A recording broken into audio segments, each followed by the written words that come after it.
那讲到古早人讲的五字坐插兄有辟邪防毒的意思，不过时代的变化，即卖已经愈来愈少人有保持这项传统。新北的新店文史馆为了讲卖互这项风俗无去，是专工请老师来教大家用香草来做蚊仔香，望讲有新的应用来延续传统。将软甲幼幼仔的香豆豆仔进去试讲，大家当咧做环保的香蚊仔香。俗语讲五日节插情较用灵，插香较用惊。以早虽然是为着辟邪，但文史老师讲用现代的角度来看，其实是因为这个季节天气变化，细菌蚊虫多。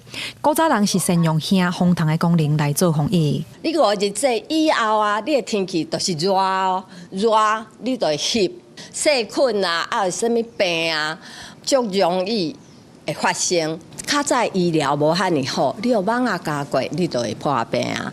这时阵伊就甲种花青草内底有水，伊拢会甲伊倒掉。伫门口就用艾草来防御。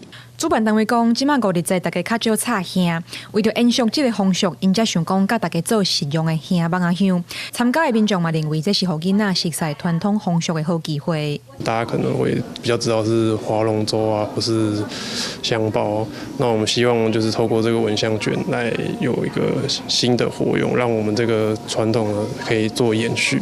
他们不知道端午节还有这个艾草这个东西，所以对啊，带他们来认识这个，我觉得是还蛮好的。毕竟这是传统的文化，希望他们也是能够多少接触一点。古早的风俗对时代的变化有真济，已经互人放袂记。文史馆讲，甲风俗加以实用的方式应用，就是希望会当活化传统文化，继续延续落去。记者柯山、柯明哲台北报道。